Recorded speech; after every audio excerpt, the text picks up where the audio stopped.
Hello viewers, welcome back again to God from Academy.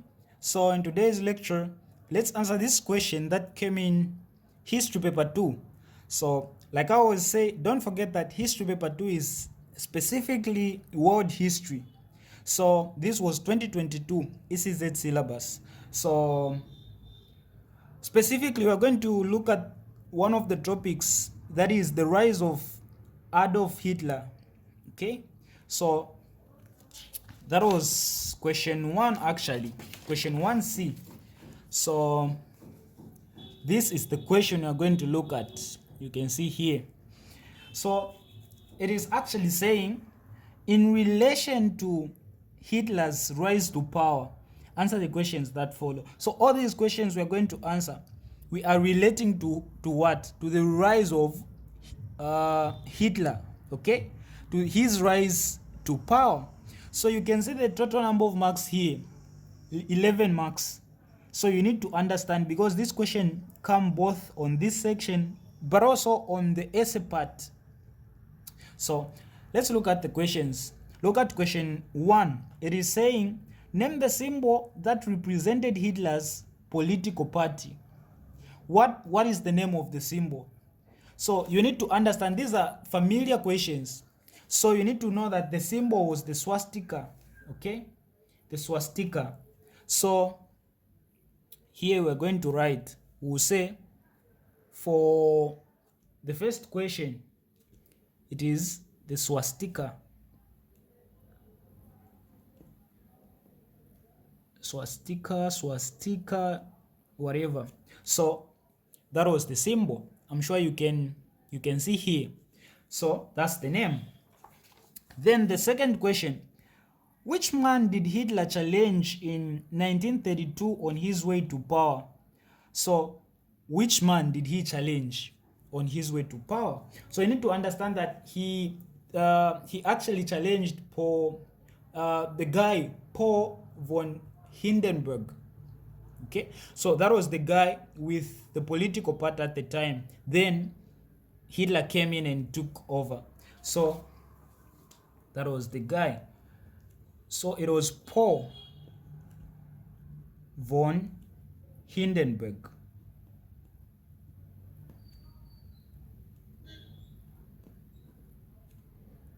So names, when you're talking of names in history, you need to focus on the spellings. Okay, the pronunciation, you may not be able to know all the pronunciations, but the spellings you must know. So this was the guy. Then question 3, when did Hitler finally become the leader of Germany? So when? So you need to understand that he actually became the leader in 1932. Okay, in 1933. Yeah, because the presidential elections occurred in 1932, somewhere there. Then finally on 30th of January 1933, that's when he came into power. So for question 3, you say 1933. So here you just write the year, no need of writing the month, but it's 30th January. Then what title was given to Hitler when he combined the positions of president and chancellor? So when he combined these two powerful positions, president and chancellor, what was the title? So they started calling him as the Führer, okay? The Führer. So that was the title, Führer. So it's F-U-H-R-E-R.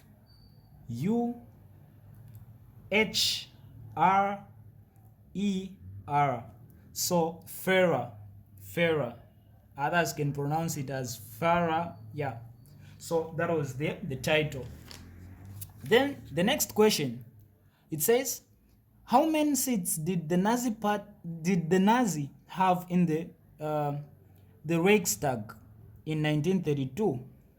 So the Nazi, you need to understand that when you are talking about Hitler, his political party was Nazi. Okay, so how many seats did this Nazi have had in Reichstag in 1932? So by 1932. By 1932, you need to understand that they had about 230, actually not about, but exactly 230 seats. Okay, 230. So that's the answer for question 5. 236. Then the last question says, state 6 challenges that helped Hitler to rise to power. So when you're talking about the rise of Hitler, you need to understand that at that time there were so many challenges that led or that rather that contributed to his rise to power. And like I said, this question also comes on the essay part. So they want you to list 6. So this is question 6. So number 1, it was the Versailles Treaty, or the Treaty of Versailles. So number 1, you say the treaty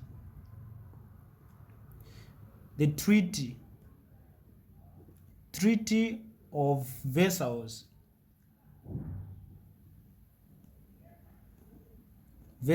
Or the Versailles Treaty.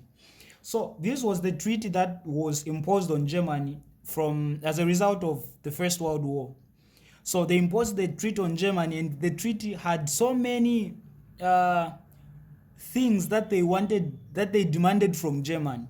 Okay, so the Germans were not living in peace, okay, at that time. So as a result, they wanted someone who could help them do away with that treaty, who could abandon everything. So with the coming of Hitler, they were like, oh, this guy can really help us, because they saw potential in him. So this was the first challenge, the Treaty of Versailles. Then point number 2, it was the Great Depression. Should be capital letter. The Great Depression. You need to understand that in 1929, the world experienced the Great Depression, okay, where things became weird, things like the economy of the world, the average economy of the world became low, and things became expensive. There was almost inflation, and almost everything became complicated, and life became hard. The living expenses actually did what? Became high. So all this thing is what we call the Great Depression. The world was deprived of its necessities, and as a result, what happened? These guys specifically Hitler and his group, they took advantage of that. And because of that, they convinced many people that with the rise, if you choose me, if you appoint me into power, I'm gonna help you, so that we may do away, and we may rise above this challenge. So that is the explanation under the Great Depression. Very important. Then the third point was high unemployment.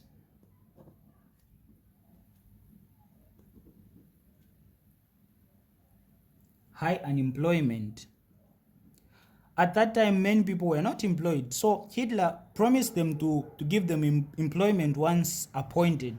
So that was the reason they appointed him. Number 4 was the weakness of the Weimar Republic. So weaknesses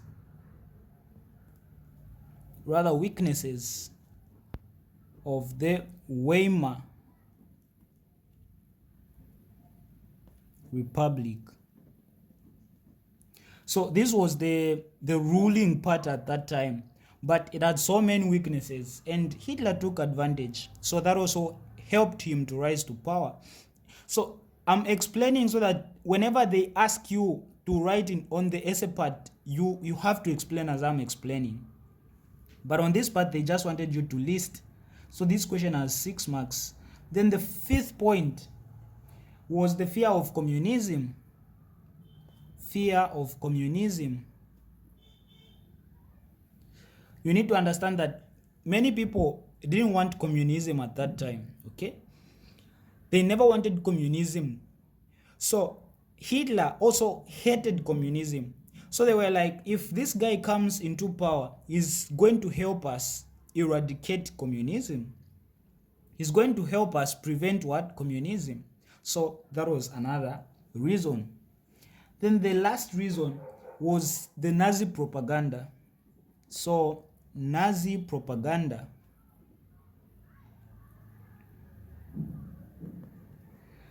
Here you need to understand that these guys were so effective when it comes to speeches. Hitler was very good when making speech, okay? So he used to convince many people to go for him, to vote for him and to gain their influence through his speeches. So the propaganda that he used led to the conviction of many people, and that led to his rise to power. So that was the issue under propaganda. Not only the speeches, but also the other techniques that they use to spread the news that, no, I'm going to do what? I'm going to change things when you vote for me.